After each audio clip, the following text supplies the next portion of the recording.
good morning. As everyone starts to find their seats, I'm going to go over just a few housekeeping items before we get started this morning.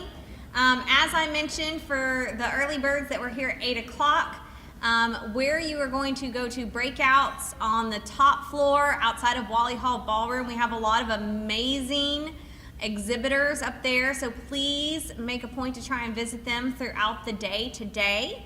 Also, when you do go to those breakouts, all of the Wally Hall breakouts are on the top level, so you'll go up the first set of escalators out here and then the second set of escalators, with the exception of the family track. The family track is in Drew, so you'll only need to go up the first set of escalators that is on the main level. And right where you see the reception desk, the room is directly behind that, and we will have people available to assist to help you locate those breakout rooms. The all-important things related to continuing education. If you are needing just an attendee certificate, if you are needing CLEST, you need to make sure, if you need an attendance certificate, to fill out that Criminal Justice Institute attendee form that is in all of your folders and turn that in at the close of today. So again, that's the Criminal Justice Institute attendee certificate. If you are seeking medical credit, a few quick announcements related to that. One, bonus, UAMS gave an extra quarter hour, so it is now 5.75 hours, as you may have seen on the disclosure slides. If you are seeking medical credit only, you need to do that Survey Monkey, I can't talk today, by November 22nd. It's been a very early morning. November 22nd, you need to complete the survey. So, and if you are doing any other continuing educations, there is a packet that has information related to those, or please feel free to stop by the Toltec registration area where you checked in this morning if you have questions related to that. With that, to start us off this morning, I'm going to turn it over to a representative from Congressman Hill's office to read a letter. Thank you.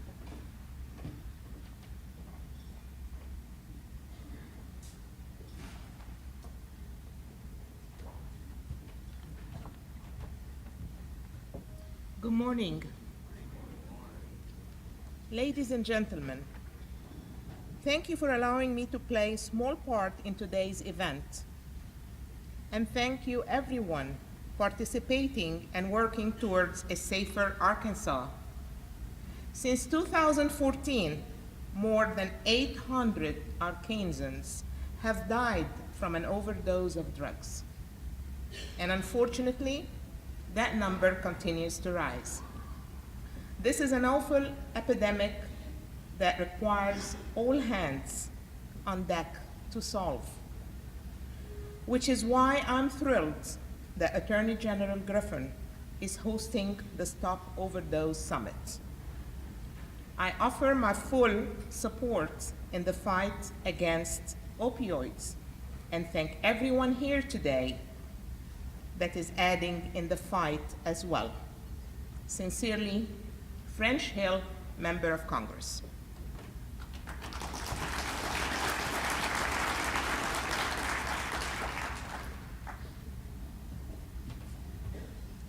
And if you would please turn your attention to the screen for a video message from our governor.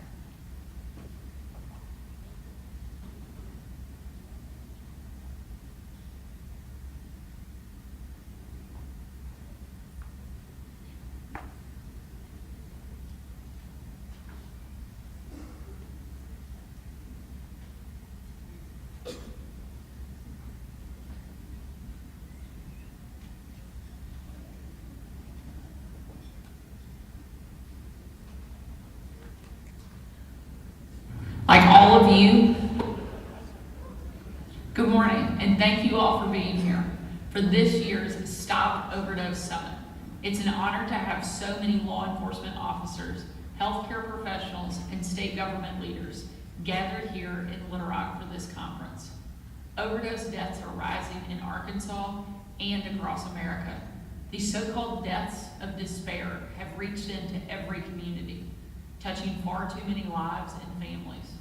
Arkansans have had enough. Like all of you, I believe that a combination of strong enforcement and strong support for those with substance abuse disorder will allow us to solve the problem. I signed several bills into law this year to support those efforts, and I know our great team in the Attorney General's office and the state police work every day to confront this fast-moving crisis. Thank you all for your support in those efforts and for your work to fight substance abuse and overdoses in your community. Know that as governor, me and my entire administration stand with you and are ready to work to fix this.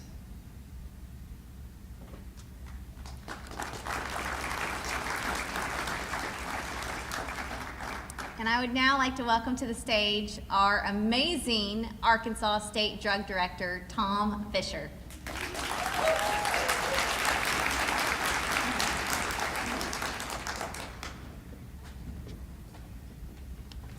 Good morning. Well, that's a good showing. Thank you all so much for being here today. I want to welcome you to this year's Stop Overdose Summit, which was formerly the RX Summit. And I hope everyone's awake, ready to learn and share in all these rooms today. Look, I don't want to use my time this morning to give some PowerPoints and spew stats at you. What I would like to do, though, is share my perspective as a state drug director with a focus on the environment that we're currently living in Arkansas today. We're still the second highest prescribing and dispensing state for opioids in the U.S. A year ago, DEA told us that 4 out of every 10 illicit pills which was tested at their labs contained at least 2 milligrams of fentanyl, a lethal dose.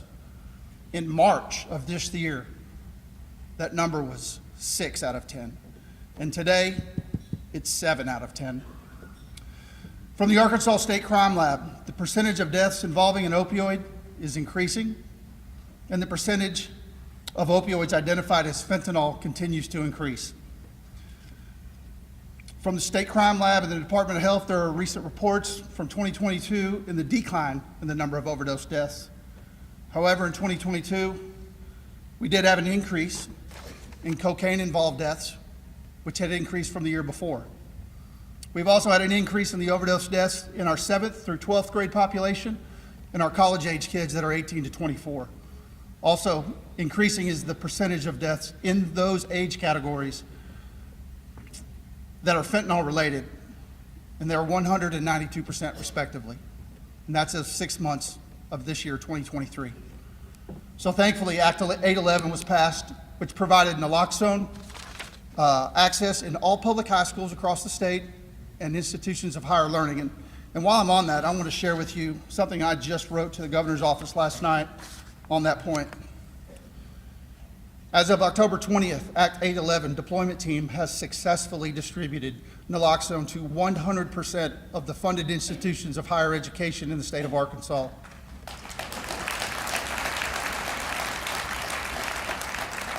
Additionally, 5 ACN, Arkansas Collegiate Network schools have been outfitted with nalox boxes for a grand total of 42 campuses across the state. We have over 3,000 units of the life-saving medication, over 1,000 nalox boxes, and almost 600 AED rescue kits that were distributed statewide. Y'all, I'm so proud of the team at DHS that worked so hard to get this thing started. The bill went live August 1st, and if not for the Canadian Customs who held us up on some shipments of some products, we would have had this done October 1st. I will tell you that Cheryl May with the Criminal Justice Institute had a much bigger piece of pie to hit with all the high schools, and they're nearly there as well. And so I'm super proud of the team that works for you in the state of Arkansas. Now, look, stats aside, here's some of the most important things and takeaways that I have had since the time in my role as drug director that sometimes keep me up at night. Overdose. Everyone in this room has a picture of what that looks like, and no one has the same picture. It can be grief from a loss, struggle from addiction, anxiety or uncertainty for a friend or a family member, but it can also be success and happiness from overcoming and experiencing recovery within that loved one or within your own life. We're all at different stages of what our experience and growth are, but this variation is what this variation in our individual pictures, it can be the breeding ground for stigma. So let's talk about that stigma. We hear that word all the time. In the substance use and disorder world, it grows among us because of who it happened to, how it happened to them, or why it happened. Unintended messages seep into the broader conversation that can unintentionally separate those who were using opioids, maybe as a result of an injury. It could be something that went awry in the medical system versus those who started using for just a myriad of different reasons, or those who were experimenting but still resulting in the loss of life. So the why, understanding the why, is key to making informed decisions and determining our pathways. Law enforcement, recovery, behavioral health and substance use, counseling and treatment, they all can benefit when they approach each individual suffering with the trauma mindset. It's not what's wrong with you, it's what happened to you. ACEs, adverse childhood experiences. It's got to be at the core of our minds and our hearts when we approach every aspect of work in this epidemic. Everyone's got to be mindful of the impact of ACEs, and everyone should have access to, or at very least, take a crash course on what ACEs are and why this perspective is so very critically important. Law enforcement, educators, parents, even grandparents, providers, they all see picture through a different lens when you start with the ACEs foundation. We become aware of the resulting deeper intergenerational trauma that leaves our families and our communities in this perpetual cycle. It's one today that's killing our loved ones and it's devastating our future.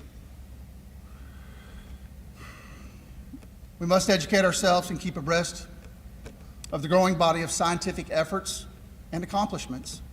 And we got to stay absolutely focused on the very difficult task ahead of us. Y'all, ACEs is just one piece of the puzzle as we all work together to stem the tide of destruction. But we got to work together, and I mean everyone's got to work together. It's a battle that's being fought on many fronts.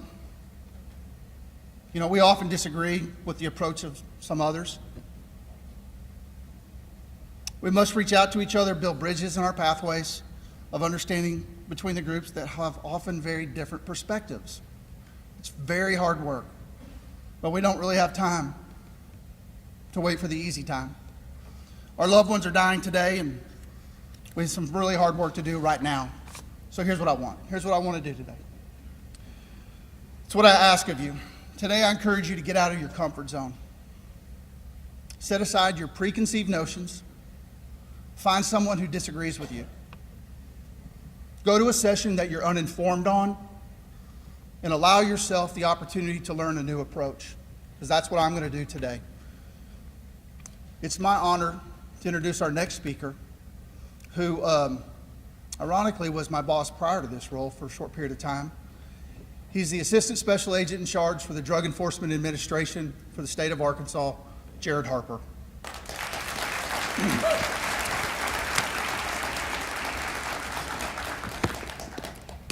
I like to walk and talk. Ask Tom, he'll tell you. Thank you, Tom. So I really am honored to be here. My name is Jarad Harper. I'm the Assistant Special Agent in charge of the Drug Enforcement Administration. Can you hear me? We are in this fight together. And as Tom mentioned, we're going to make the best impact when we do it together. I hear enough of some negativity, but in this fight, I say get off the sideline and do something. Because we're never, this law enforcement capacity of 27 years, local and federal, in my experience, we're never going to arrest our way out of this thing. This is an animal that I've never seen in my entire time in law enforcement when fentanyl came on the scene. 300 Americans are dying every day to drug poisonings. Many that don't know they're getting fentanyl at all. That's why they're poisonings. The DEA is going to continue in this fight. We know where the lion's share of the poison is coming from. It's the CJNG, the Jalisco New Generation Cartel, and the Sinaloa Cartel in Mexico.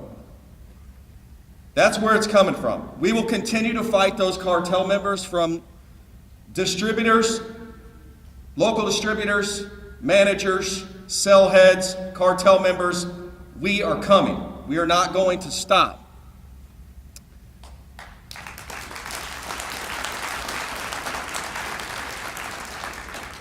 We've successfully sentenced 3 that have distributed fentanyl in the state of Arkansas that resulted in deaths in our state. 15 years, 15 years. This is in the Eastern District of Arkansas. And 30 years. We just had our first successful sentencing in the Western District of Arkansas, 38 years in federal prison. We will not stop. We will not stop. But we need your help. I think about in 2 years, 450,000 poisonous fentanyl pills that we've been able to take off the streets in the state of Arkansas is equivalent to 275,850 lethal doses of poison. Think about maxing out the Razorback Stadium that'll hold 72,000 people. 4 times that amount. We will not stop. But we are coming alongside our prevention experts. In the time I've been here, almost 3 years, we have Drug Take Back, National Drug Take Back Initiative, twice a year, in April and October. Every time we almost seize 30,000 pounds of unwanted, unneeded, or expired medication. That's a true testament to what the Arkansans can do when we work together. 105 participating law enforcement agencies across 142 drop-off locations, 275 take-back boxes located across the state. Thank you to our local, state, and federal partners. Thank you to everybody that showed up. We will not stop. Thank you to everybody that's holding these conferences across the state. I don't know what's wrong with this microphone, but it's struggling. Tom wore it out. The Me Over Meth conferences, the CJI training where we do the advanced overdose training, that institute that's training law enforcement and professionals across the state. We're in this fight together. The Narcan, as Tom mentioned, that's being distributed into educational facilities, into colleges and universities, where Tom and Kirk Lane and I were just seeing an 18-year-old female student from the University of Central Arkansas that saved the life of another student because of the access of Narcan this year. We're in this fight together. And to my recovery warriors, I know you're out there.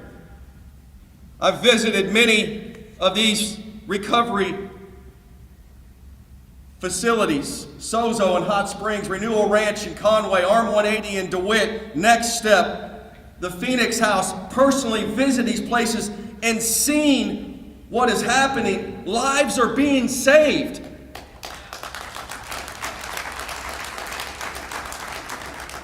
But don't listen to me. Listen to some of the testimonies.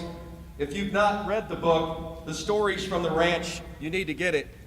Because Brad Duncan did an amazing job as the author of that book.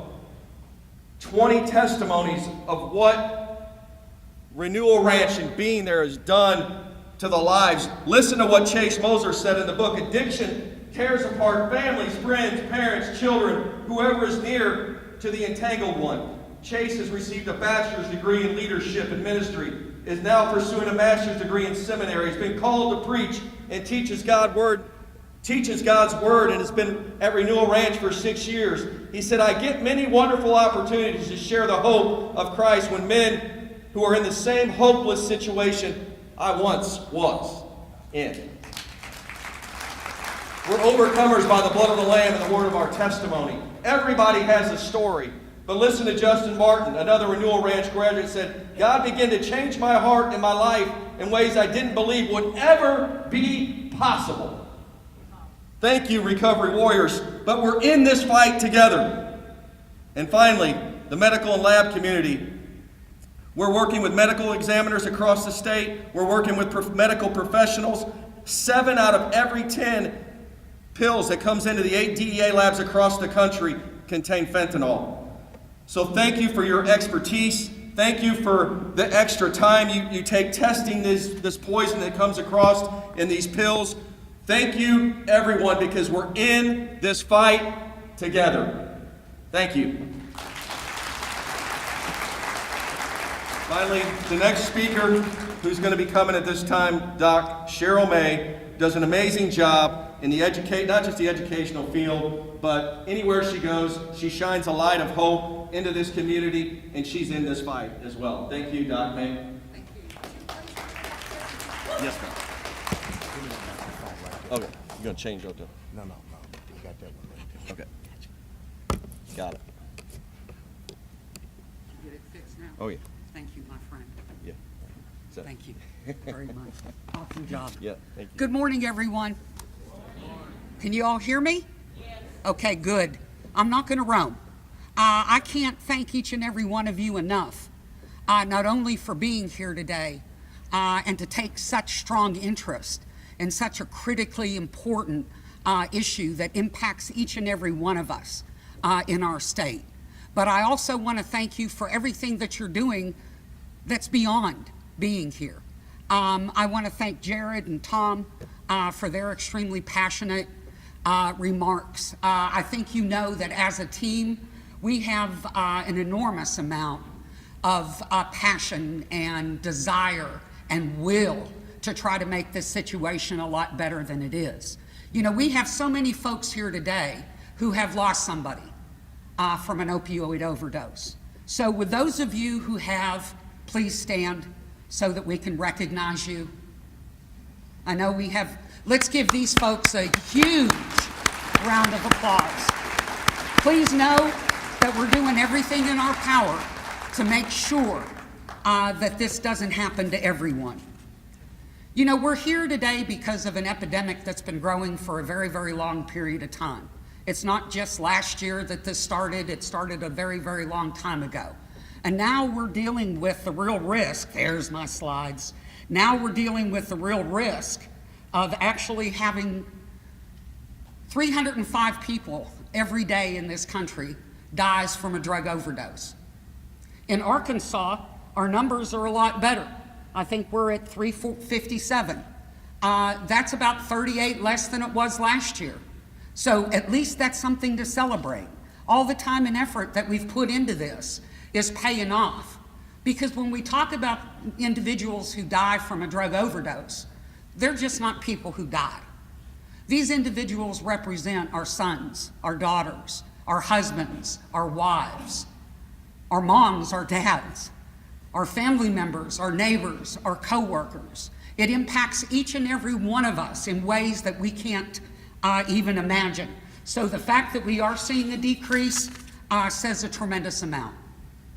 We also know that fentanyl is driving this, and one of the things that I do want to talk about quickly is the fact that we have been involved, thanks to funding from Department of Human Services and the State Drug Director's Office for what seems like a very, very long time, to provide a variety of different services. We provide naloxone to first responders all across the state, and we also provide media campaigns and have a very, very strong prevention program.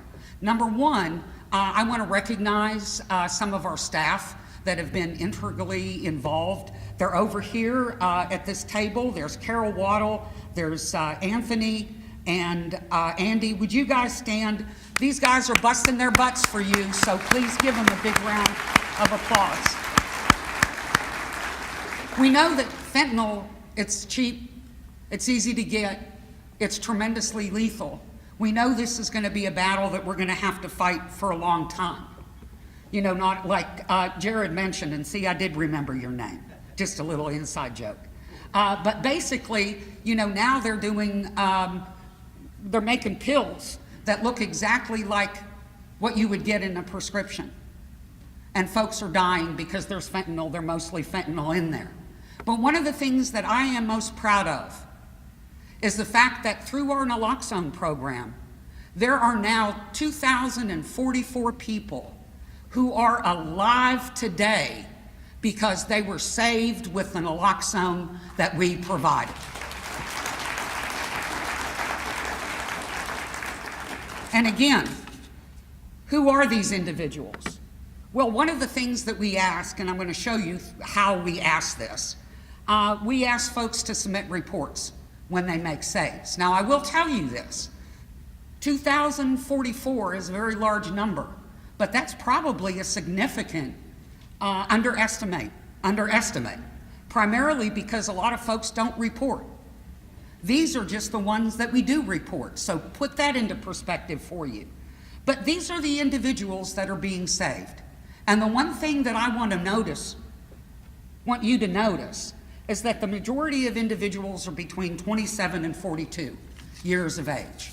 If anybody knows me, hopefully you know that I'm very passionate when it comes to kids issues. I've been involved in school safety issues for a very, very long time. We've worked with our maltreatment and drug endangered children program for a very long time, and there's nothing more significant to me than our kids. These individuals are not our kids, are not the children. These are their parents. And we have to focus on the impact of these kids living in these kind of environments. And Tom mentioned ACEs. That's all about the trauma these kids are exposed to. So we need to look at our kids not only through the risk of them overdosing, but also through the risk of them being in environments that are not conducive to their best health. Today I'm asked to talk to you about an app. Just a little simple app. This app was the brainchild of our previous drug director, Kirk Lane, and the Criminal Justice Institute. It's called the Narcansaw app, and it has been a phenomenal resource for the state. This is what it looks like. How many of you in here currently have downloaded the Narcansaw app? Woohoo! Thank you from the bottom of my heart. For those of you who did not download it, please do so. You can go to narcansaw.com and there are instructions on how to do that. This app has been the primary mechanism through which folks report. And so that's how we know the number of saves that we have. There are a variety of features on this app. That app is primarily designed to help people who may have been trained or may not have been trained, that they're faced with the inevitability of having to rescue somebody that overdoses. So what do? You open the app and you hit that big Rescue Now button. That Rescue Now button will literally talk somebody through how to save somebody, not only in English, but also in Spanish. Also, just give me slides and I'm all messed up. Another feature of the app is how do we recognize how an individual is overdosing? It's not the most obvious things, but we do know some signs and symptoms. The beautiful thing about naloxone is that as an opioid antidote, it's really important to realize that it can be used and not provide any harm if the individual is not overdosing. So if you don't know how to use it and you want to be able to recognize it, then you can go to the app and to be able to do that. It'll also show you specific information about how to report naloxone. And I beg each and every one of you that are in the situation of saving somebody to be able to report that, because we can glean so much information. We can better be able to identify the impact that we're having on our communities by these being reported. But we all know that one of the critical elements is prevention. I think as Jared said, and I think Tom mentioned it as well, we can't enforce our way out of this. We have got to focus on prevention. And one of the key critical elements of that prevention is, of course, treatment. One of the things that we do is that we actually provide a card within all of our kits that we've provided, the close to 20,000 kits as an underestimate that we've provided across the state, that basically says, you know, our saving a life doesn't stop here, that we need to be able to do more to save these individuals' lives. And that way is through treatment. And we know how very, very difficult it is.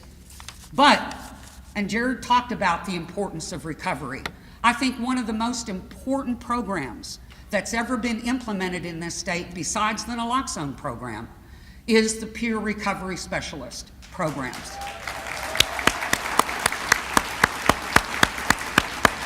And I thank all those peer recovery specialists out there who have fought the hard fight, and to be able to come back from this kind of substance use disorder, and to basically be able to be so passionate about helping others and knowing that they do. But we've also had our take-back program, enormously valuable. You know, I recently had a personal experience of having some dental work done. And when I woke up for my surgery, my son handed me a prescription of 15 Oxycontins, and I almost fell over. We're still not where we need to be. We need to make sure that any of our unused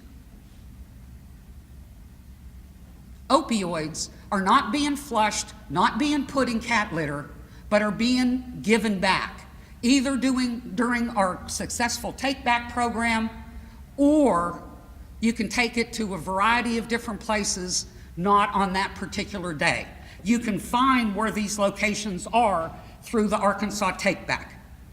And then there's a wide variety of other information that's on here. You can look at community resources, patient resources, and you can also learn how to contact CJI, SAMHSA, because all of our grants have been awarded through SAMHSA, and of course the Drug Director's Office and Human Services. You can also go to the narcansaw.com site.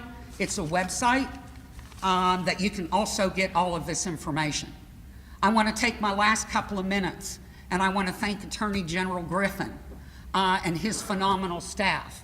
You know, Rachel will stand up here. We call her small, tiny, and mighty, but she doesn't get the recognition that she deserves. So if you all would help us give a big round of applause for Rachel Ellis and all the staff at the Attorney General's office. We have been a proud co-host of this program for a long time. And one of the things that I hadn't heard mentioned that I'm going to mention is the fact that the Board of Pharmacy, the Board of Nursing, the Medical Board, all these individuals contributed money to help make this happen. And we are all tremendously grateful to each and every one of you for what you do every day. We've all got to keep up the fight, so thank you.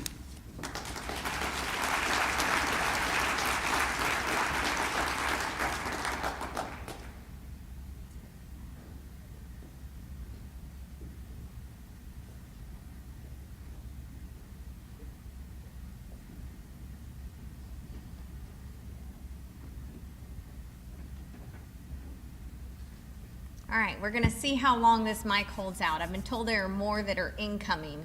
They had to come from another property. So I see them walking now, so it took a little bit. I am very honored to introduce our next presenter, who will be introducing the other individual members of this panel, but Crichton Drury. His full bio is in your program. I recommend you read it. It is amazing. but he has dedicated his career to delivering life-changing services and opportunities for children and families. As the Chief Executive Officer at Partnership to End Addiction, a national nonprofit organization, Drury leads a talented team committed to bringing an end to the addiction crisis and helping more young people to live healthy, successful, addiction-free lives.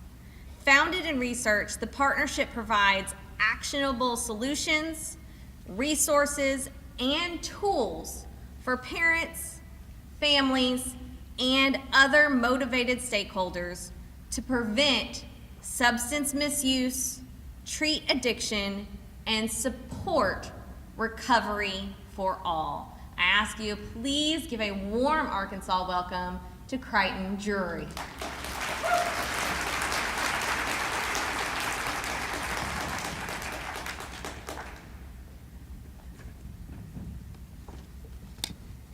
Afraid to touch the mic. Thank you, Rachel. Thank you, Rachel. Can everyone hear me? I'm glad the mic is working, and I'm glad we have some reinforcements in, because Fred and Kirk, I was getting ready to say, you're just going to have to talk really loud. Talk really loud. We're going to get a lot of talking from all of them.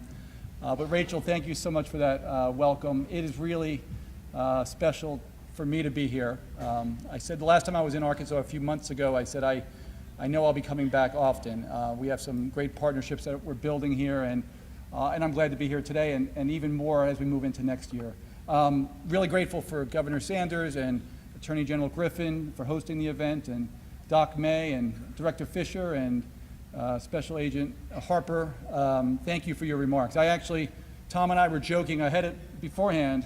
Those comments were really good. You stole some of my thunder, but you actually helped us, and Doc May, you as well, to I think highlight some of the issues that we want to be talking about this morning in this panel discussion. And I'm really, really glad to have some friends with me here today to help have this conversation, so that we can be thinking about these issues, not just for the next hour we're going to be together, for the rest of today, and ultimately when you leave here today, when you're thinking about these issues and you're thinking about what it means to you and your community with your loved ones and your friends. And so I'm really excited. My main role today will be to facilitate a conversation here, which will begin to get into these issues. I'm going to briefly introduce our guest panelists. I think many of you know some of them, but I'm delighted, and each of them will talk about their story and their work in a little more detail. And I'll try to offer some remarks to help set the stage for these conversations. But just suffice to say, I'm really, really glad to have Stacey James, who's the Executive Director of Hope Movement Coalition, with us. Yep, we can give her a hand. Yep. Carrie Clay, who's the co-founder of FIX, and she's going to explain what FIX is and that really important organization. Carrie, so glad you're here. Fred Munch, my esteemed colleague, Senior Advisor for Partnership to End Addiction, who has really been an architect of our family services and how we reach and help families at Partnership to End Addiction. Fred, so thank you for making the trip to be here. I think that's it, right? We have everyone. Kirk Lane is here. Kirk Lane, who I think most of you know, Director of the Arkansas Opioid Recovery Partnership. And so glad you're here, Kirk. Thank you very much. Part of my job, it's so great to see so many people, and it really is great to be here. I have the unenviable task, I think, of trying to make this room feel even more intimate. Although I have to say it feels pretty good right now. But I'm also, I think quick to say, and Doc May, you touched on this, is that anytime we come together for a gathering like this, I can't help but think about who's not here, right? Those who should be here, our fellow advocates and people who have been part of this work, who should be in this room, people that we've lost to perhaps an overdose or a poisoning or some addiction-related cause. But I also think it's important to think about who each of us are bringing into this room, right? Someone we may have lost, someone close to us who may be struggling, whatever it may be. The question of how you've been impacted by these issues is an important place to be, right? Getting into that space where we talk about, what are those parts of your your heart, right, that are missing, right, that you've lost a little bit of because of how you've been impacted, or your family or your community's been impacted, but also to think a lot about what that helps you to bring into this space, right? A whole lot of purpose, perhaps, a whole lot of passion for these issues. And Tom, you did touch on this. It's really important that we get into the space of thinking about where we can find action, right? Where we can really build on the emotions and the pain and the struggle and the success stories that we've had, so that we can get things done, so that we can begin moving in the right direction. We are moving in the right direction, and Cheryl, you pointed this out in terms of some of the successes that we're seeing. It's important to point that out. It's also important to point out, and sometimes I like to get right to the point, and Stacy's heard me talk about this. I think it's really important anytime we're talking about these issues that we don't shy away from saying it's important to tap into those emotions. It's important to think about the love and the compassion and the passion and everything that has affected you one way or the other, but think about tapping into the love and the compassion that's required to address these issues, to talk about these issues. At Partnership to End Addiction, and Cheryl, Rachel, I appreciate your introduction for that. That's what our work's about. And oftentimes I will just, enjoy leaving this slide up for any presentation or talk we're going to give and say, our work is about making sure that we bring the heart together with the check mark, right? And the check mark is, we really have to understand what we can do. What are the things that are working? What are the solutions that we think will work? What does the evidence say? What do the facts say? How do we really examine these issues? And if we can really do a good job, not just one little organization like ours, but every community across this country, and I know it's happening here in Arkansas, to tap into both pieces of that, right? What's moving us, but also what can we do? What works? It's in that space that resolve for moving forward happens. And it's my greatest hope that the conversation we're going to have this morning, and that you'll have all day, will help provide some of that as we move forward. I also think it's important, I'm going to ask our panelists this question in a few minutes. I'll take a brief answer to this, but I want to ask all of you too to think deeply about why you're here. Why are you here, and what's your story, right? We all have deep, complex stories perhaps, but what part of your story has brought you here today? Why are you here in this space? I will, if the clicker works, I will share with you my story. And I'm not doing this just to have a picture of me 33 years ago, 33 pounds less on the screen for everyone to see. In 1 minute or less, basketball was my story for the first part of my life growing up. I ate it, I drank it, I breathed it. It was everything to me. At some point, it stopped becoming my driving purpose, but it was through my work. It was through my experiences with basketball and everyone I met. And by the way, shaped me as a young person. And talking about young people is so important in terms of what are the positive opportunities in someone's life. But it shaped me in ways that led to a path and a career that Rachel touched on in terms of working with young people and working with families for the last 25 years. And in that space, it's been about creating opportunities and hope and dreams for young people all across this country.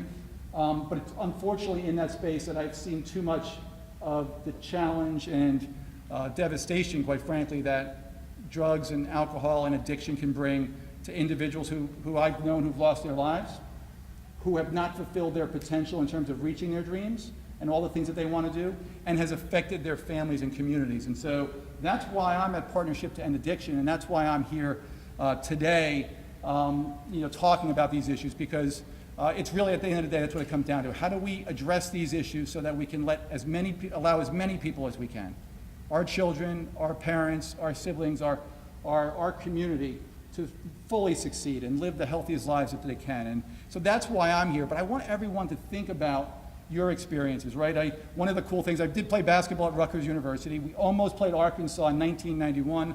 We lost to Arizona State in the NCAA tournament, and thank goodness we did, because that Nolan Richardson team would have killed us back in 1991. So we didn't get a chance to play against that Oliver Miller team, if I remember correctly. But at Rutgers, I had the distinction of, or the honor of, any basketball fans here may remember Coach Jim Valvano. People may not remember he played basketball at Rutgers, which I loved. And I'm sharing this photo of him because if you don't remember him as a basketball coach, you may remember him for the famous speech he gave at the ESPYs 30 years ago. He was dying from cancer. And if you haven't seen the speech or you haven't seen it recently, I encourage you to go check it out. It's an inspirational 15 minutes. But the part I want to share is that he left his advice. He died 58 days later. He shared his advice in that session with Dick Vitale sitting next to him, and he said, every day you should do your best to laugh every day. You should do your best to think, and think deeply every day. And you should every day do what you can to be moved to tears, right? And moved in your emotions. And he said, man, if you can do that every single day, that's a full day, right? And so I'm not sure, if we're going to be laughing a bit today, but it's okay if we do, because we have to celebrate life and the fact that we're here and we're working on these issues. But I do ask us to challenge ourselves to, and Tom, you talked about challenging ourselves to get out of our comfort zones, to think deeply today, to think about what we can do, what are strategies, what are solutions that we know work, that we know we can try. And I also ask all of us to be open to being moved as to the emotions of these issues, perhaps to tears, but thinking about these issues in a really personal way, about why you're here, because it's in that space that action can happen, and we can continue moving forward the way I know that we all want to. I want to leave as much time for this panel discussion. I'm really kind of anxious to start playing host here.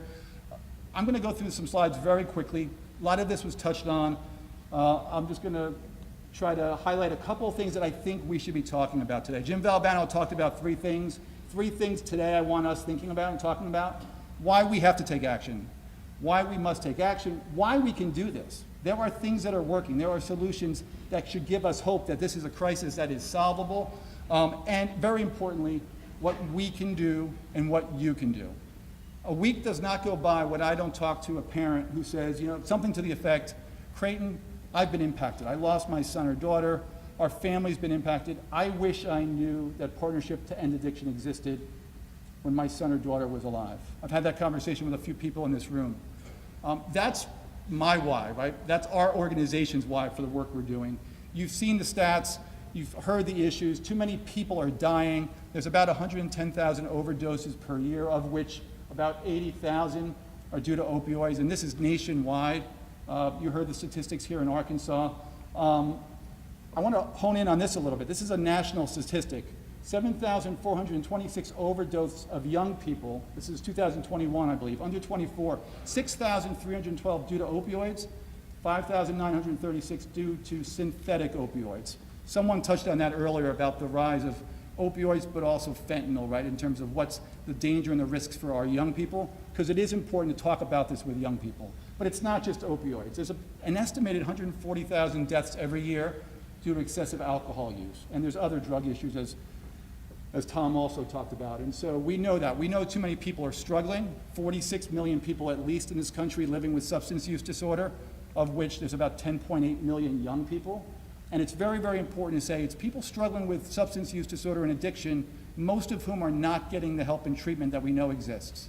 And we know that the struggle goes a lot deeper than just whether you have an addiction or not, but it's the mental health related issues or the physical pain issues, or very, very importantly, the trauma that a young person may have experienced that is contributing to the struggle as to why someone might develop a substance use disorder and be at risk for overdose death or poisoning, but also for other health-related issues, right? If you're using substances, your likelihood of developing other health issues is exponentially greater. This is too many people are struggling.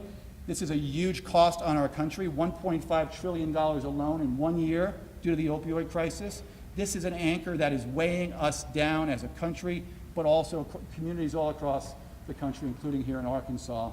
And even with all that, the most profound consequences, in my view, are not even quantifiable, because I don't know how you measure a broken heart and all of the families that have been impacted by this issue all across the country. If you lose one person, and I've heard Stacy talk about this so powerfully, you're losing a whole network of people. Exponential number of individuals are affected, potentially traumatized, but impacted in really meaningful ways. And so what do we do with that pain is such an important part of this conversation.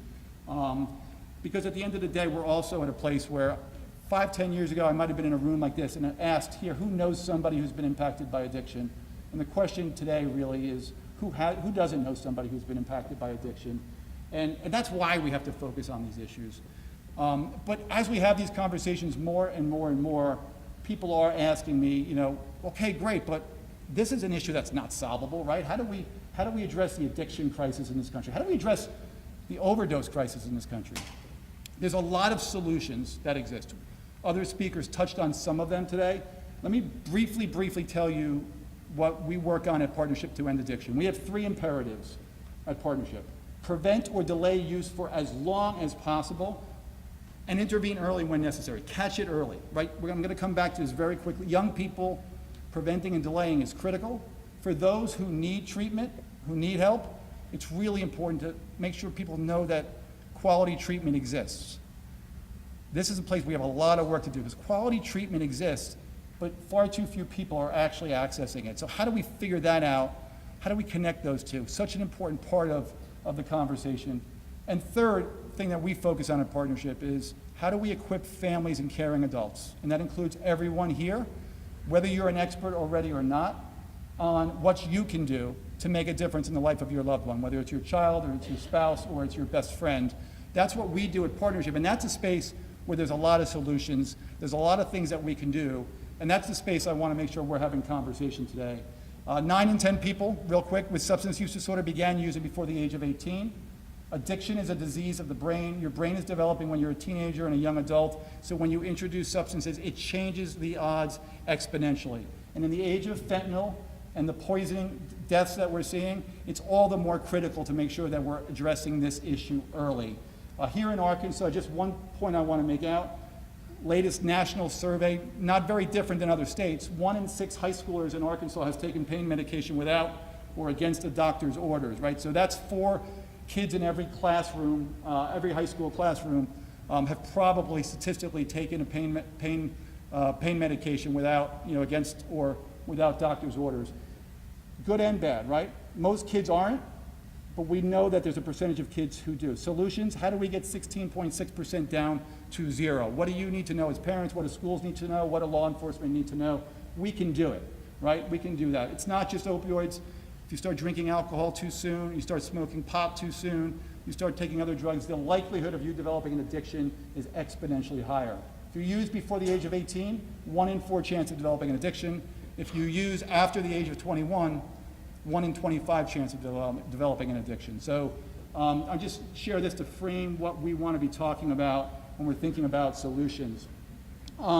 Treatment, quality treatment exists. I know we have some medical professionals here who do this work. Dr. Kumar is here. Had a chance to talk with him. Quality treatment exists. Here's the issue.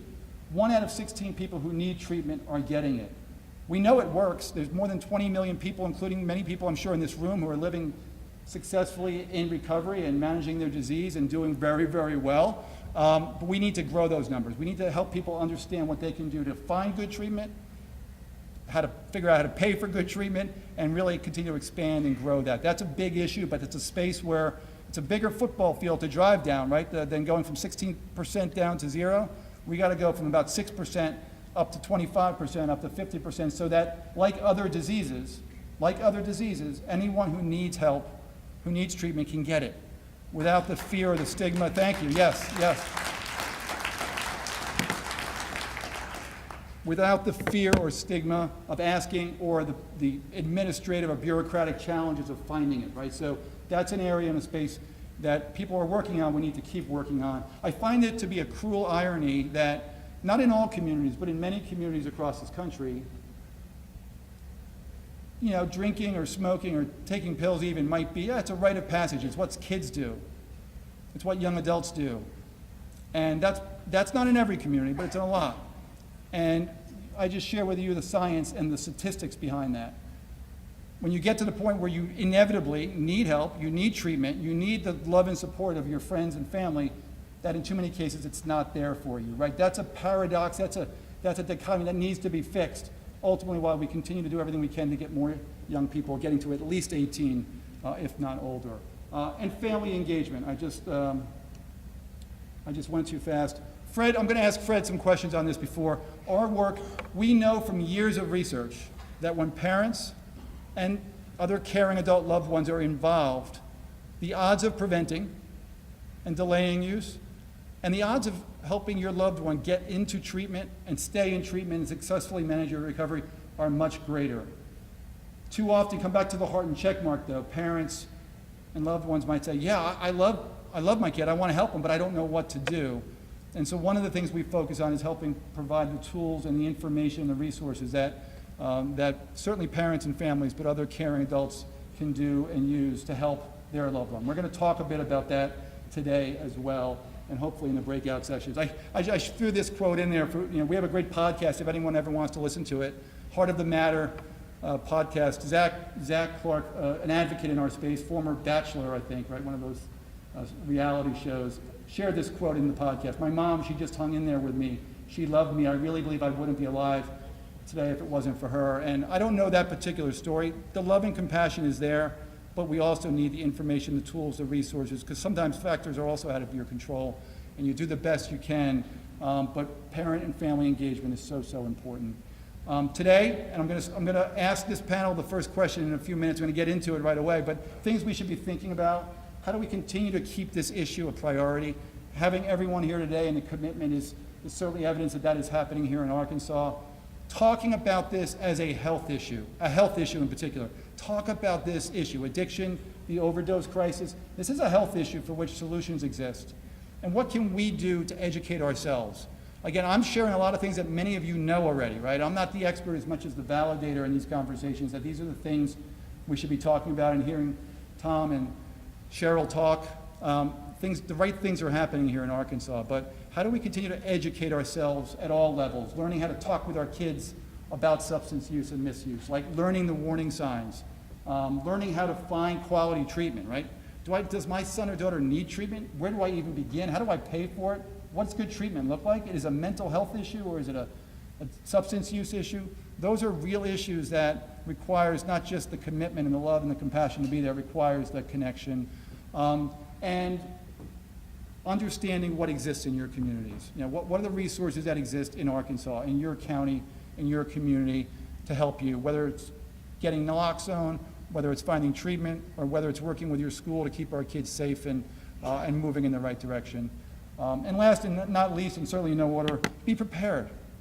Really, really compelling what Dr. May talked about. 2,044 at least lives saved with naloxone.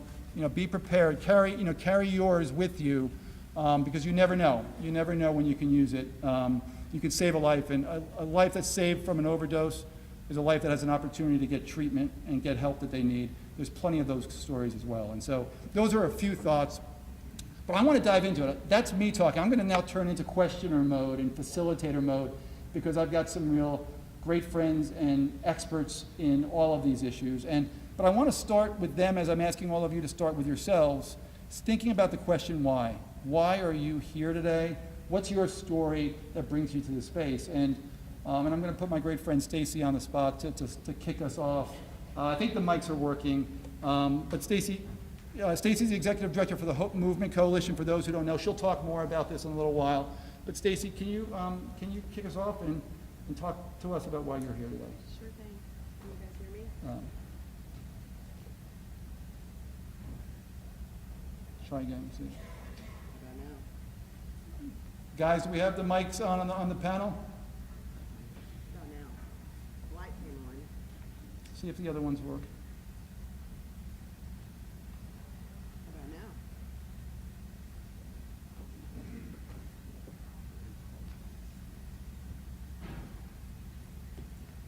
Well, if I pass this around, will it work while they work on it? Just try it. It should be on. This isn't the same one Jared had, is it? No, they replaced it, so I think it's working. So we'll just pass the mic around. Go ahead, Steve. Well, my why is I woke up on March 19, 2019, and found out that my 22-year-old son was dead. At that time, I didn't know anything about addiction, substance use disorder. I certainly didn't know anything about fentanyl. I just knew my first born son had been ripped from my arms. There's so many things that brought me here, my why. Many people think that I do what I do because of the son that I lost, but in all reality, on that day I lost two sons because his little brother had just 10 days prior to his death turned 16.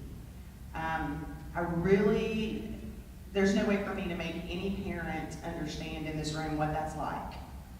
To not be able to even comprehend or fathom the loss of a child but watch your little try to comprehend the loss of his first best friend. When Creighton kind of told us what our questions would be and what our whys were, I had to ask myself, what do I want you all to know about my child? Obviously, he's a statistic. Some people call him a junkie. Some people called him a dumpster diver. After he passed, there were comments made that his death was natural selection at its finest. And unfortunately, and all the recovery warriors in here, you all have heard something similar said about you while you were struggling. Those words are more than devastating, because my kid was amazing. I started asking myself, what do I want you to know about my child, about Hagen Jones, about one of the Arkansans that passed in 2019 to what was ruled at first an overdose. And I think what's important to know is this: I truly lost him when he was 2 years old. Because at 2 years old was when he incurred the trauma that would change the trajectory of his life. In a daycare setting, he was placed in a refrigerator box daily. The state of Arkansas says that the state guidelines for timeout is 1 minute per year of age. He was 2, and he was placed in that refrigerator box for 30 to 45 minutes at a time. Obviously crying for his mother, and being told, your mother doesn't want you, she doesn't want to hear your mouth, shut up. He was cursed at. It was severe mental abuse that my child incurred at the hands of someone that was supposed to take care of him. That's when I truly lost Hagen. Because that trauma was the foundation of misdiagnosis after misdiagnosis after misdiagnosis that led us to a 15-year-old that had found marijuana. And that made him feel a lot better than the ADHD medication. It made him feel a lot better than the anti-anxiety medication. And it certainly made him feel better than the antidepressants. You see, because the medical community had focused on behavior and not the cause of the behavior, so his trauma was never addressed. That ultimately is what caused my son to do a line of cocaine on March the 18th of 2019. He was like every other Arkansan that we've lost in this state. A beautiful, bright light. Somebody.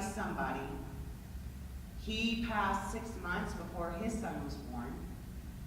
I'm thankful to have that little bright light running around, but he too is one of many Arkansans that are now growing up without a parent.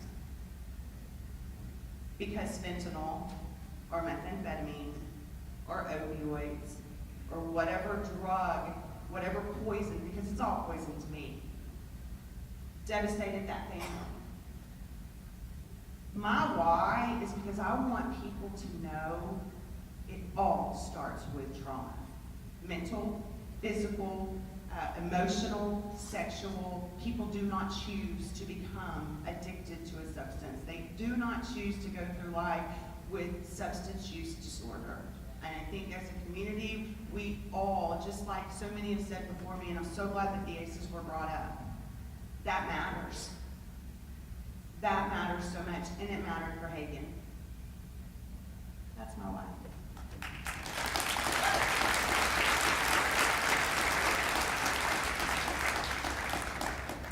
Carrie, I'm going to pass the mic to you now. Are the mics working, or are we still? Here we go. I think it works. Here we go.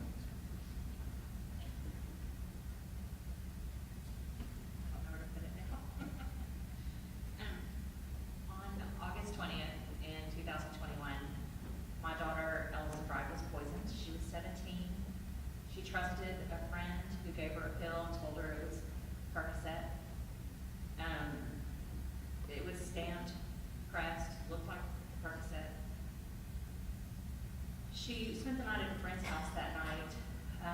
Part of me knows that she did that on purpose because she was frantic to get to that friend's house. The last text I had with her was around midnight, and I told her I loved her, and she hearted it back. And then by 7:30 the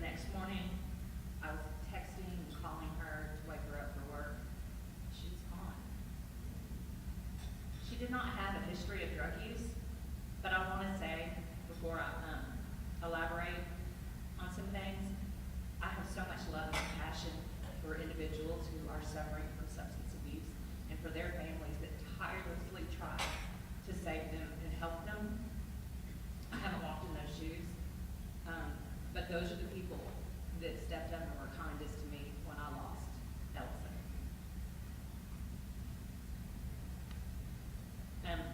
Her toxicology report came back, and it confirmed what the DEA said that we were dealing with. It was straight fentanyl, a synthetic analog.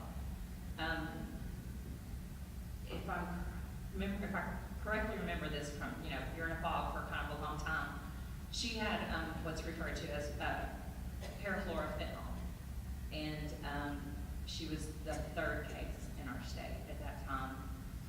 And our state crime lab, from what I told, wasn't technology-wise ready to test for that. It showed positive, but it didn't give her a level. And so without that level, there's no prosecuting. We know exactly where she got it, we know who he is, we have all the evidence in the world, but we don't have a level, so he's still out there dealing. Experimenting is deadly today. Ironically, this may have changed, but at the time that she passed in 21, she's not even in those numbers that you see, because her death was ruled accidental. It wasn't an overdose, it wasn't in the fentanyl category, it's just simply an accident. Like most parents, I warned her to the point of repetition about all of the risks. Don't drink and drive, have protected sex, don't do cocaine, heroin, all those things. But I didn't know to tell her, don't take a pill from a friend. I had no idea. And she didn't have any idea.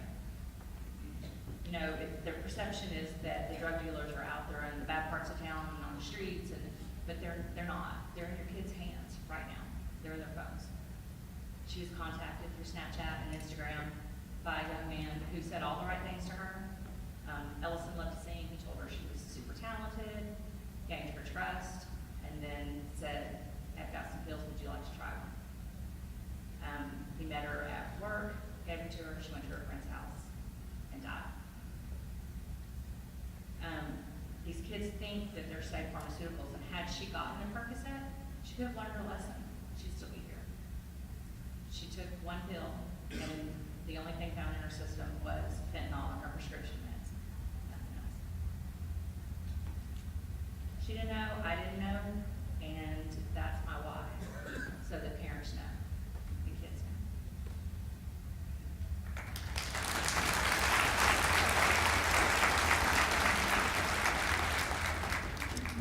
Thank you, Carrie. Fred, go ahead, yeah. Yeah, when I sit next to both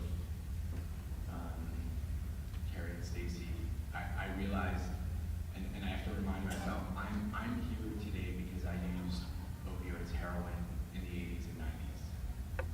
I'm here today because I was lucky enough not to take a Xanax and use heroin. Not because I didn't want to, just because I didn't, and my friend next to me did and died. This is a crapshoot. I grew up with very loving parents. They were lenient. I don't know, 70s lenient is different, right? They had that ad, like, you know where your children are? Like, that's a little different, they put a Band-Aid on me. And that was a good parent back then. It was different, but I think the difference between now and then is that we do have tools, and my why is a couple things. One is I received the drugs are bad talk, but I was able to drink. I realized drugs are not bad. They're bleeping awesome. They make you feel good. And there was no consequences for me in the beginning. I didn't have any consequences. It was all fun. This is great. Not realizing what was happening getting these mixed messages from the world about what drugs are and are not. And as I fell into deep opioid heroin addiction, I was ashamed. I was ashamed, and all I wanted to do was figure it out myself. I would, go to treatment or a quick detox, and try to figure it out. And I failed over and over because I was afraid. I was afraid of anyone finding out except the friends I used with. And then it was too late because everybody knew. I was ashamed, but I fell into a trap where I couldn't hide it anymore. And so my why is really a couple things. One is we have an opportunity to reach people when they're young, through their families and through schools. And we have an opportunity to reach people while they're using, to connect with them with empathy, support, and love. We have the opportunity to reduce stigma. And, I hate when people say, but he's a good boy. Well, what is that? What is that? No. We are all good boys, all good girls, all good humans. And my why is that there are things we can do. As Craig knows, I'm passionate about technology and reaching people. There's ways we can do it anonymously. There's ways we can connect with people in a way that we didn't have before.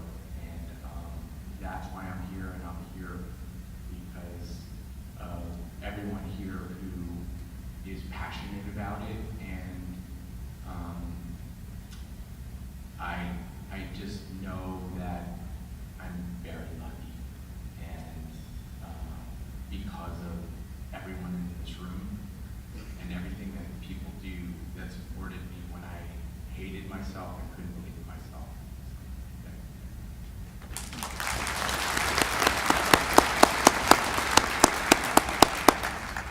So in 2009, I took an oath to serve and protect the city of Benton, Arkansas. In 2010, early in 2010, I came back to my desk after delivering a second death notification to a family, the same family, that lost their second child to an overdose. And I got to reflecting back on my years of law enforcement, which were heavily laden with all the best training in death investigation and narcotics investigation from a state and federal level.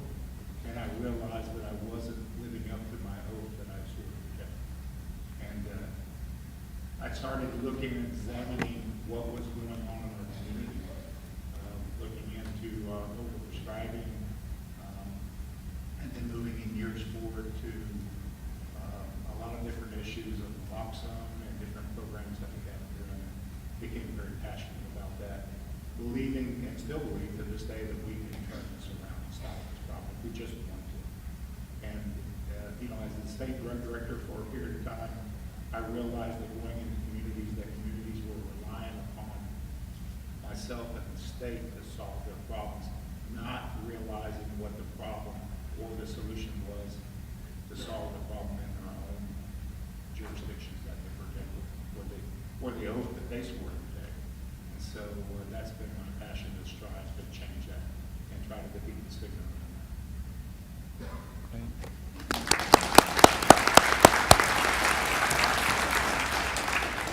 Thank you so much, Kirk, and thanks to each of you for sharing your why.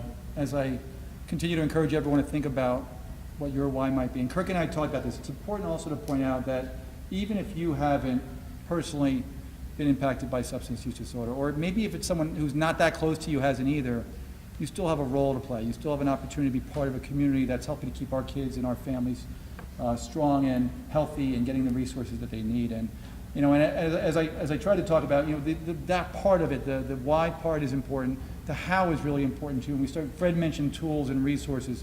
I'd like to ask each of our panelists, starting with Stacy, to talk about. I'm going to steal your line here, Stacy. We talk about turning our pain into purpose, our experience into purpose. Stacy, talk a little bit about what you do to provide resources and tools to families and what the work of the Hope Movement Coalition is. And anything else you want to elaborate on as part of that. Can y'all hear me on this? Oh, it works. Well, like Creighton said, there's something about, especially when there is deep grief involved, there's something about being able to turn pain into purpose. And over the last 4 years, we have, through Hope Movement Coalition, been able to assemble a community of families that have lost loved ones, whether that's son, daughter, spouse, sibling, grandchildren. We've created a community. And one of the reasons why, as we started this initiative, we do work a lot with recovery. We love our recovery warriors. We get to celebrate you and your accomplishments in the same way that we would be able to celebrate with our own if they were here. I learned from Hagen just from raising him. He was a phenomenal football player. He loved his football brothers, and he went on to join the U.S. Navy. He was a submariner, so then he had his Navy brothers. And I saw how he flourished, even through his struggles, surrounded by people that enjoyed the same thing that he did or had the same passion or drive that he did. And that kind of became the Hope Movement heartbeat. We are so much better together.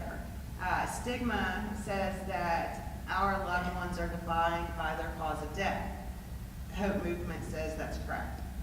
Hope Movement says they're defined by the beautiful bright lights they were, who they were to us, what they did for their communities. We celebrate who they were by becoming who we had hoped they would be. And that's just linking arms and celebrating them, not hiding them. And I think that's very important, so that any families that are in here that have lost someone, or even if you have someone that's struggling, don't hide. We have to do this together, and the more of us that talk about those whys, that's when we start to defeat stigma. That's when we start making this conversation happen at dinner tables and at church banquets and at the ball fields across the state. That's what Hope Movement hopes to be able to do, is to break down that stigma so that each and every one of us are comfortable and in a safe place to talk about this disease. Because until we have that conversation, people are going to keep dying, and people are going to keep grieving in silence. Stacy, you said something to me last time we were together, because you were talking about the parents you work directly with at Hope Movement Coalition, parents who are grieving. And we were talking about prevention and recovery warriors in the conversation. And you said, I'd love you just elaborate a little bit on it. You said, Creighton, parents who don't think for a second that I'm not also thinking about prevention or getting treatment or supporting others in recovery, because I have Declan, I have myself, I have other siblings, I have 48 other family members who've all experienced some trauma in the loss of Hagen. And so I think that's important when we start this conversation about tapping into the space where that pain is and understanding the role we all have to play on helping other families and helping our own families. But can you just elaborate a little bit on that? I say so much, Creighton. No. I don't remember. Well, I think what he's talking about is we had an event in June, and the picture that I painted was Hagen Jones was one person.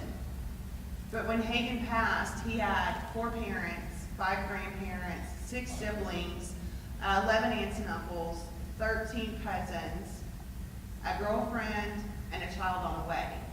So in all reality, that one death was actually the death of 40 of us, because none of us will ever be the same. And is that what you mean, Craig? Yeah. It didn't include his high school buddies, his Navy buddies, his football buddies. It was just a family that was devastated.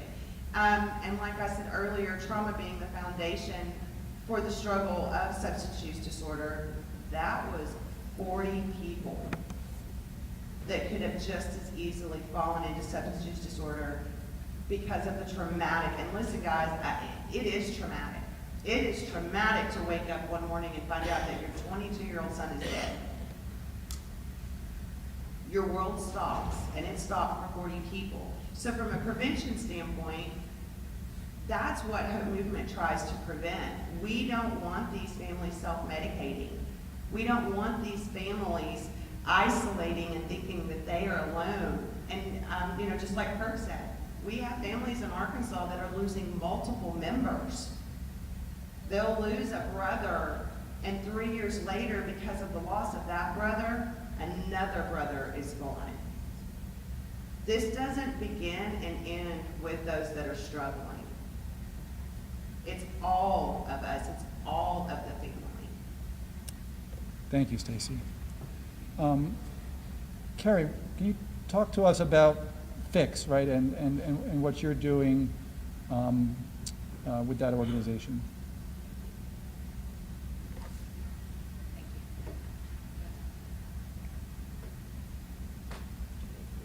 Working? Just pass it around there. There you go. As I said before, Yep, we can hear you.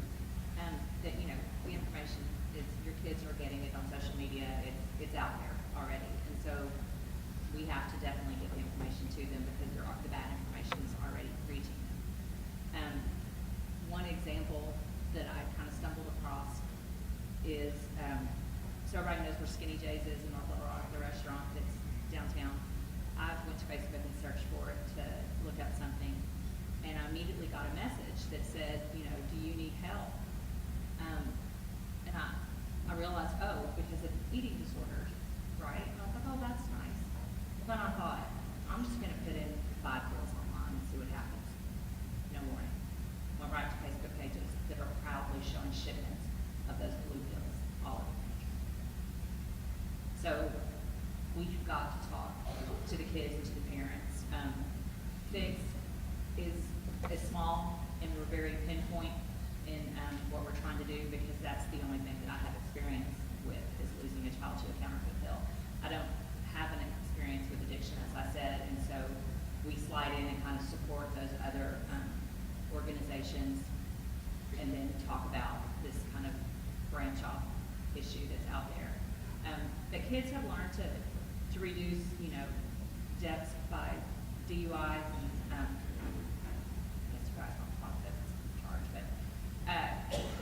they can learn this too. They can learn that, oh, you know, the pills that are floating around out there that look real, they're not. But, I mean, Allison and I never had a conversation about Mexico, or about, you know, counterfeit pills or any of that. So I really think that we've got to reach them where they are. They have to see themselves in our messaging. That's the only way teenagers listen. We go and talk to schools, but we tailor it for that school's personality. Because we want the kids to hear us. We don't want to preach to them. We just want them to know what the risks are, so that they can make educated and informed choices. Great, thank you very much, Carrie. And Fred, I'm going to ask you now to talk a little bit. Earlier, I quickly glossed over 2 slides, which were representative slides of our website at Partnership to End Addiction, and it's and basically resources that parents, families, really anyone might want to go to find good information about substance use, addiction, overdose, but also how to talk with your kids, how to understand where to get treatment and how to navigate the treatment system. A lot of really great resources. And so if there's nothing else today, I'm going to encourage you to visit our website for good information, right? Our work at Partnership is getting good, reliable information to the hands of people who can use it. As I mentioned earlier, Fred's been very involved in our work, really the architect of our work over the last several years, and focusing in on how we help families. So Fred, and however you'd like to talk about, I'd love for you to talk a little bit about this idea of getting good information to parents, the role that they play, a little bit of what we do if it's helpful as a resource. But I know a lot of people have questions. And by the way, the breakout session that Stacy's going to be leading after this one is a great one for families to, and Fred and I will be there as well, talking about, okay, what do I need to know? How do I know the warning signs, right? How do I know about counterfeit pills, and if I do, how do I talk to my son or daughter about it? There's a lot of questions that people have, and we've tried to create a framework to help families and parents and anyone who really is trying to help someone get them the help they need. Fred, talk about it, in the context of the conversation we're having today about our approach and how we try to get good information in the hands of parents. Sure. A couple things. One is we know that in the end, I'll start from the end, is localization and having those conversations in your communities is the most important thing. So what we try to do is both empower the supporters, so we provide tools of technical assistance to those organizations that are providing the contact, that local contact. But also we know that a lot of family members, a lot of individuals are scared to reach out. They don't want to have that conversation. So how do we make it easy for people to get help? And people search online. People will try to understand the situation before reaching out to a friend very often because there's so much stigma. So we try to make it very easy for people. And we do that through hyper-personalization, which is, we know that a prevention family member is very different from a recovery or treatment family member. They have very different needs. You know, we always say prevention is like selling snow blowers in Florida. People do not proactively, for the most part, do prevention. They might do around grades, they might do around mental health, but very, very little in terms of prevention, aside from some of the talks, which is amazing what you want to do. So the organization really tries to build tools for individuals. So an example is an anonymous risk assessment that we do for prevention, which is you can put in characteristics of your child or loved one and get a score, not a score, but a feedback report on the risk factors and what you should start to target. Are there basics? Are there certain things that you should start to target? We know that if there are mental health issues and you treat mental health issues when kids are 10 or 11, they're less likely to develop an addiction later. So there are things we can do. So we want to offer the tools that family members can use to then proactively intervene. We also know that when you're in the middle of it, you need to talk to someone, you need support. But sometimes you're not even ready to do that. Many people who reach out to us say they've called or texted a number of times and never responded because it's even hard to do that. So we sort of provide this entry point, how people feel comfortable. One is our text messaging program. It's a text messaging program that you can sign up and get support, whether you're a prevention parent, early intervention, recovery. And what we found is people start getting these text messages on how to speak to their loved ones, how to have conversations, how to think about treatment. And then eventually they text in chat and they start to speak with a helpline specialist. And then eventually they say, you know, I'd like to talk to one of your parent coaches because I'd like to have that conversation. And then the waterworks happen. So it's starting the engagement process to bring someone into the conversation, to empower them, and do it where they are in the moment, not to try to force something on somebody. And the most important thing is to make it incredibly easy. And then once they connect, we can refer them back to the community. We know once they get back to the community, they can go to their school, they can go to a treatment center or a recovery house. And so we're there to hold their hand and curate the experience so they can start to connect with the community. Thanks, Fred. And Fred, I'm going to definitely, time permitting, come back and ask you to talk a little bit about the types of questions and conversations we're having with parents who specifically are, do I need treatment and what does treatment look like? And because that becomes, I think, the point where a lot of the calls we get are. But again, our resources are there, easy to look at drugfree.org if you could take a look at it. But Kirk, talk to us. I mean, you and I have talked a lot this year, and it's just amazing to me what AORP is doing, the Arkansas Opioid Recovery Partnership. We'll talk about that for those who might not know and connect it to resources, yeah. So the short of it, the Arkansas Opioid Recovery Partnership is the brainchild of the Arkansas Municipal League and the Arkansas Association of Counties, who received settlement funds. And we have a presentation on it later today, so I invite you to that and kind of get into the weeds of it. But we were able to assemble a tremendous team from an advisory board that are looking at what the state is doing or what the state can't do because of funding or different elements that are in there, and trying to expand prevention, treatment, and recovery in those areas. And enforcement. Right.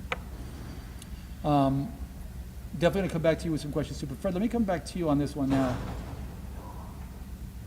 I know every situation is very individualized and very different, but for a parent who has a 16 or 17-year-old son or daughter, and they're pretty sure there's a substance use issue here, there's maybe addiction, share what you can about what you think parents should be thinking about in terms of the help they should be getting, how they think about treatment, and try to paint a picture of that. And if you can, a little bit of the advice we might give to folks on how to have a conversation with a loved one about that. I know it's a big question, but I think that's a space where a lot of people have those questions on their mind about how do we have those conversations? How do I know if it's an issue? Talk a bit about that. Yeah, and it's that early detection that's so hard, because as parents, I have a 17 and 21-year-old, but one is it's very hard to see subtle changes in behavior because kids are going through adolescence, so it's hard to sort of see what's happening. But the first thing we train parents when we do training is to sort of be a little more vigilant. If you see something, we always hope things will get better. Oh, this is just a phase or something like that. Is to be proactive and vigilant in that curiosity and seeking. And the other is communication.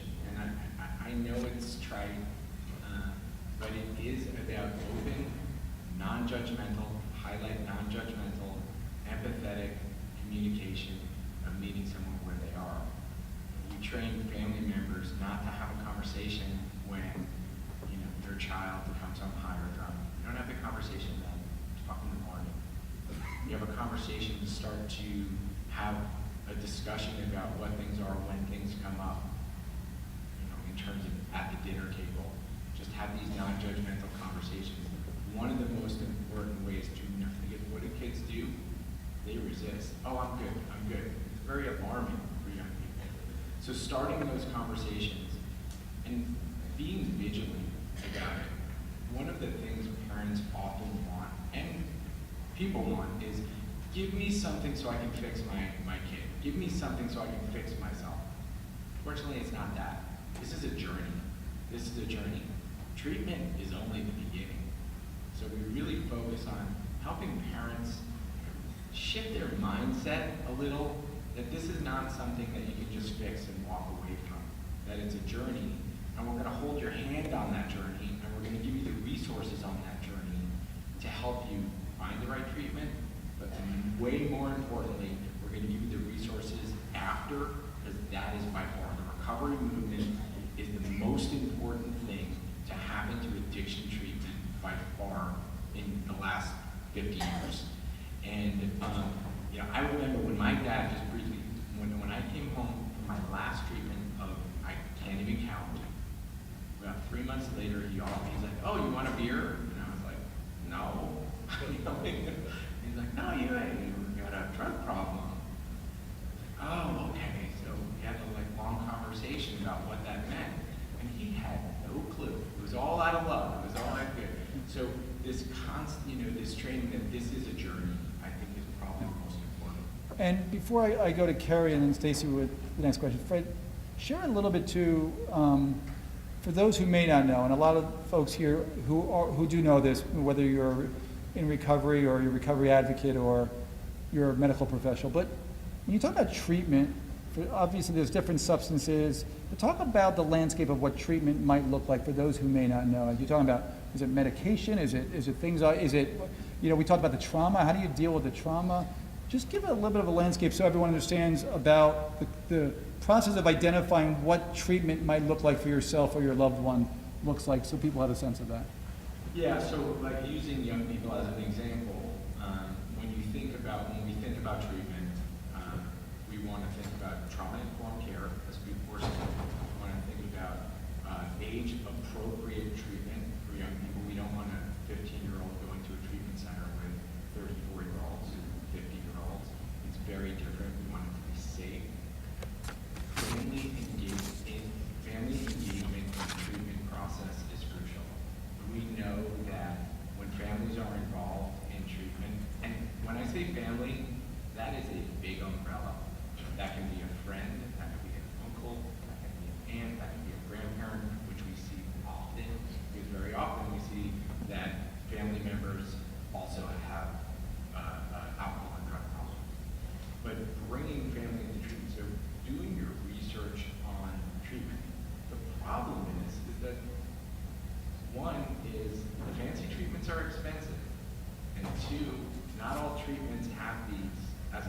services. So when we think about treatment, we also really try to empower people to bring the treatment themselves. Think about self-help groups, recovery groups, supportive groups in the community. So how do you build not only what treatment you're getting and services, but also the wraparound services? Great, thank you, Fred. Kerry, can you talk a little bit about, maybe it's the work that Fix is doing, but I'm curious about the role that schools, educators, other youth-serving organizations might play in this question about raising awareness and education on the issues that Fix is talking about. Can you share what either Fix is doing or how you think about that and what anyone who works in schools or in youth-serving organizations should be thinking about in our communities? So I worked at a private school here for 15 years in marketing and fundraising. So I know what schools are like on the inside. I worked with the administrative team, so I understand how the leadership works. You know, a lot with schools are timing. If there's a good time to talk to a school or reach out, there's a really bad time too. So understand that is important. But, you know, I found that, like the first school that we went into, they were afraid of what we were going to tell the kids. They were nervous. They thought that we might be telling the kids something that they didn't know about and then they'd be interested, right? So we presented to the parents first. And the parents turned around to the school and said, when are you going to have to talk to our kids? So, you know, ignoring it, we all know that isn't solving anything or changing anything. You know, it's getting schools to get over being afraid to bring it up. I think that's kind of been the biggest hurdle that we've had. And the kids already have, you know, heard tidbits and pieces. They just don't have it all pieced together. You know, Ellison, she was definitely at risk. Her father passed away from cancer 2 years before she passed. She had ADHD. There are studies that, you know, not all, of course, it's a blanket situation, but it can lead to substance abuse. So she was definitely at risk. But so are a bunch of those other kids sitting in those auditoriums that we talked to. They're all stressed. They all came out of COVID. COVID did a horrible thing on kids in high school, horrible. Removed them from all their friendships and peers, and at that age, that is so important. Ellie's friends are the most important thing to her, and so that's why I decided, let's talk to her friends. I knew that's what she would want, for them not to make the same mistake. And so when you talk to the schools, like I said before, they can see, if the students can see themselves in your messaging, and no judgment, you just have to talk through it. We've had some good reception. Great. Thank you for that, Carrie. And you know, it's such an important place to figure out what those solutions and that good information can look like. Talking about prevention, talking about catching it early, if you will, intervening early. It's homes, it's our families, it's our communities, right? And it's in the schools, and that's and it's so great that you're placing such attention on that. And as we talk about communities, Kirk, before Stacey, I ask you the next question. Kirk, I'd love for you to talk about law enforcement in particular. You're a former police chief. We start thinking about the role that community plays. How do you approach, or what are your thoughts on the role that law enforcement and other key local government institutions can play in addressing this issue? So I think the big thing is knowing what your resources are and what your abilities are. I could tell you as an investigator and all the way up to a chief, I never set foot in a treatment center, a recovery house, didn't know the aspects of it. I had countless families come to me saying, hey, have a conversation with my loved one here, scare them straight, without having a concept of really what I was doing, being trained very well on the way society wants us to do with the concept of arresting your way out of this problem, but never realizing the necessity of recovery being in every aspect of whether it be treatment, prevention, law enforcement, having that bond with recovery and knowing those resources to make that difference. Yeah. And I think a majority of our law enforcement agencies today, unfortunately in our state, are still in that mode of arresting our way out of that problem because that's the way we're being trained. Right. And so I think there needs to be some expansion in training, understanding your role, especially under the oath that you take, protecting and serving and being that jack of all trades to help solve problems, and lots of problems could be from the simplicity of going to, or the complexity of going to an overdose, and looking at what has happened there and being able to give the family answers for what truly happened to their loved one. I failed because of the way I was trained. You shared with me recently, Kirk, too, if you could just expand a little bit on things you used to do with the schools in your community, right, when you were police chief, just in terms of the presence that you share a little bit more about what you would encourage law enforcement to be thinking about in terms of relationship with schools. Yeah, so I can tell you that we had a tremendous school resource program and a tremendous resource in school resource. But then we had a changing in the school resource across the country because of devastating things that happened in our schools. And I'm talking about, all of a sudden it became about just being a gun in the school. And the real object of school resource was to bond with those students that are in there, be somebody that they could rely and trust. So I was blessed to inherit two great resource officers when I took that post. And I can tell you that young people, as they got older in their life, a lot of times got into trouble, and they would only turn themselves in to those resource officers. I'll come down there and turn myself in if that resource officer will be my arresting officer. Yeah. Because of that bond that they built there. And so it worked really good, and we found that relationships between young people and that school resource were solving a lot more problems than just misbehaving in school. They were solving problems with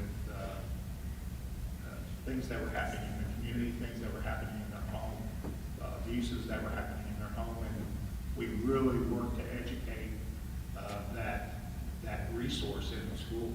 So going back and revisiting that and expanding that is an interest that we have with the substance abuse issues that we're having, whether it be with the student itself or the fact that they're going home to a drug-endangered environment. So we're trying to work to change it from what we've done for a long time is, hey, drugs are bad, just say no. But are we giving children resources to deal with, the child is abstinent, but they're going home to a drug-endangered environment? How does that child talk to that parent? And I think that, I love that you talked about the importance of building relationships. We're talking about family and parent engagement, but just the role that relationship plays in anyone's life, right? The relationships we have growing up, the relationships we have with our community, with our, the police officers in our community, our school officials. And I think that that's so important. Stacey, you've started Hope Movement Coalition, right? There's a lot in that name, and I love it. Hope Movement, right, and a coalition. And I think of this, and I know, in this short period of time, you've built a network of really meaningful relationships.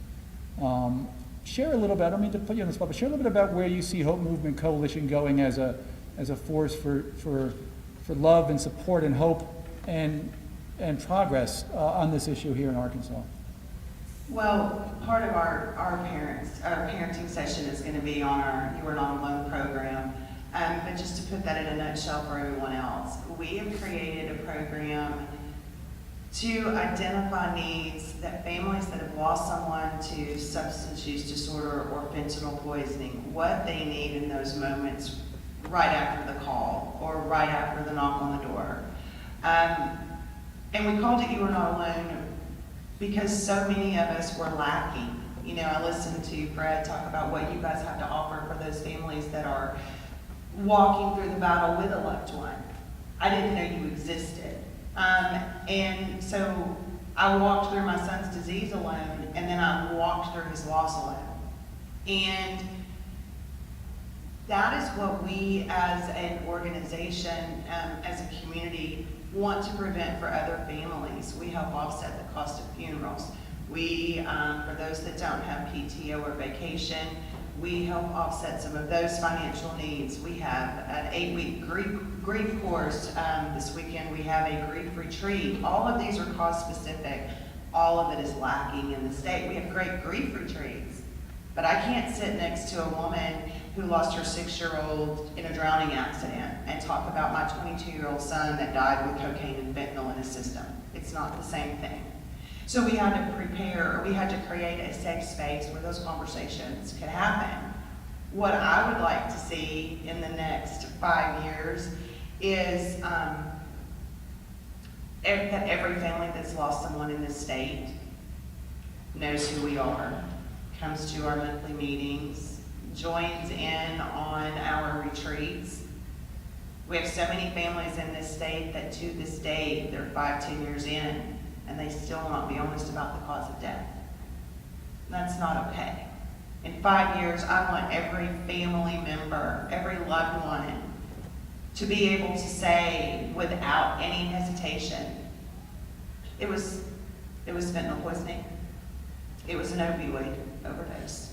It was whatever drug that may be. If we do our jobs correctly, every family will have that freedom, and in that freedom, they'll be able to breathe in a healthy way. In that freedom, they will not feel like they are less than or that their loved one was less than. If we do what we're supposed to do, in 5 years, there'll be no stigma. That's what I would love to see Hope Movement do. And not just us. It can't be just us. It can't be just the family members, even though we do have such an incredibly loud voice. It has to be all of us. It has to be the medical community and law enforcement and recovery warriors, all of us working together. Yes, we are called Hope Movement Coalition. And Kirk is the Arkansas Opioid Recovery Partnership. Creighton is Partnership to End Addiction, and Carrie is Fix. But you know what? We all have the same common purpose, so it doesn't matter what organization we represent. And that's what has to go back into the communities. And that too is what I hope that Hope Movement is able to facilitate. It's just being like, yeah, I went to the drug summit, and let me tell you what I learned there. Were you aware that 16% of teenagers have tried a pill without a prescription? These are the facts you have to take back. That's such a powerful point. I think as we come to the close of this session, thinking about this notion, because it's very true, you know, and Fred and I were part of this at our organization now, which has gone through some changes. We're very intentional about keeping the word partnership in our name. And I know same thing with Kirk and Colin and the whole team, and Tanisha and the whole team at AORP, Joy and everyone, but partnership, such an important word because it connotes also that this is something that we are working on together, moving forward. And one of the things we wanted to do this morning with this session was to get everyone thinking deeply. Remember Coach Jimmy V, right? Thinking deeply, being moved in our emotions, right? And the laughing part is part of being in community with each other, right? Being in community with each other. You heard the commercials, the best intended commercials, because we're going to have some great breakout sessions. Stacy and Fred and I will be, and some others will be talking about the You're Not Alone initiative and the role that families play. Kirk, in the plenary session, he and Colin will be doing later. But last quick question I have for every panelist is, what's the question or questions you'd ask everyone to be asking themselves today as we go through these sessions so that it's helping us to think more deeply about these issues? And it's sort of a wide open question, but beginning with you, Kirk, and coming this way, what's the question or questions you would encourage everyone to be asking themselves as they go through all the conversations we're going to be having today? So I would encourage you to think about what you're going to think about when you're going home. What are you going to take home to make the difference? Yep. And I hope that you get out of today and do just that. Yep. Thank you. Fred? I wanted to say that. He stole your question? That's a good one. And maybe not even, but when you get home is, one of the things that strikes me is we're talking about action, and I know we all have someone that we would like to talk to about something that we're not having that conversation because we're fearful of that conversation. Whatever it is, if you suspect someone might have anxiety, their child might have anxiety or ADHD, and you don't say something like, why is that kid doing that? And you don't say something, which is, I guess what is to take home is to feel the fear and have those tough conversations with those people in our lives that we're afraid to have because we don't want to offend them. We're afraid to have because we don't want to seem rude. We're afraid to have is to have those conversations, because that is, as Stacy was saying, that's how we all get better. Kerry? One of them. By the way, the technology, it worked out, Rachel. It's worked out very well. We could hear us all. I thought we were going to have to all be yelling out nice and loud. It worked out. Go ahead, Kerry. And, you know, a lot along those same lines are the thoughts going through my head. You can't be afraid to have the conversations. Doors open when you don't expect them. We gave a presentation to a school district, and a girl came up to us at the end weeping because she knew her friend was experimenting. And, you know, as we know, the drug landscape is very, very different. Experimenting kills you. And, you know, we sat with her and talked with her. I Googled a bunch of things to, you know, give her some direction. And her friends, I checked back with her. Her friend's not using now. That may not be permanent, but, you know, for now, she's listening. So I don't want another parent to have to stand in the street and watch their child being taken away in the corner stand. I don't want another parent to have a law person come up to them and say, so how long's your kid been using? When they're standing there at the scene and you didn't even know.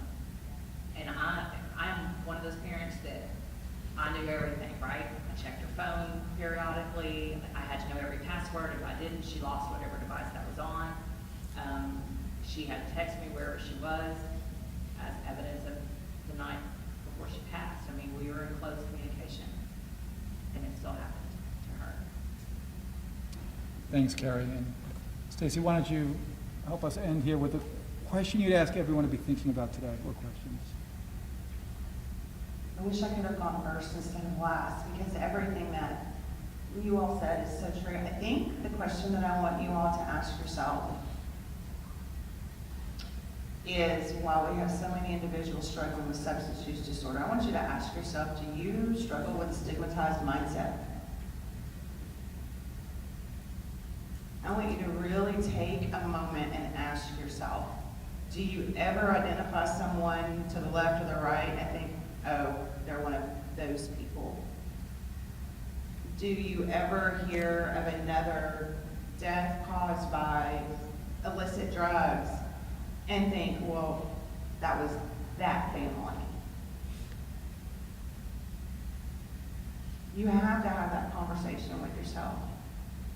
Because if you dig deep enough and you find you do have a stigmatized mindset, folks, you're part of the problem. And I mean that with all due respect. It isn't those people, it's all of us. It isn't those families, it's all of our families. Because those people and those families, they make up our communities. And as you go into these breakout sessions, listen to what's being said and ask yourself, what can I take back to my community to save a life? Whether that be a teenager that didn't know any better, or someone that struggled with substance use disorder for decades. What can I do to save a life? And I think those would be the two questions I would have you ask yourself.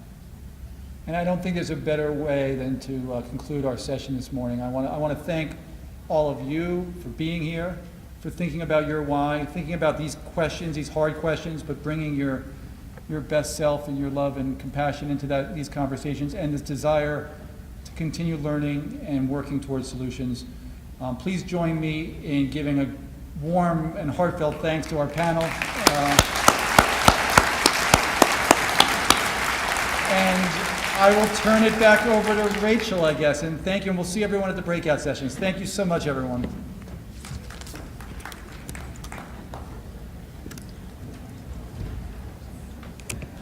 All right, we are headed to breakouts. Just a few notes. You're welcome to start to get up. If you are trying to go and make sure you get medical credit, you will need to go to the clinical track if you are seeking medical credit. In the criminal justice track, there are no photos or videos, please. There are signs on the door, but please no photos or videos in criminal justice track. Counseling and recovery, and if you want to hear more about the You Are Not Alone initiative, please join Stacy James in the family track. Thank you. Can you do me one big favor? didn't think of that. Heather? Yep.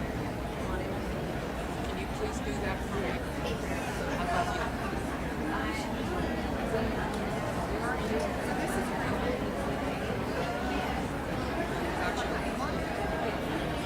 Fill it out. Right. Right. Exactly. Yeah. But if you could thank them for me. Yes, absolutely. I think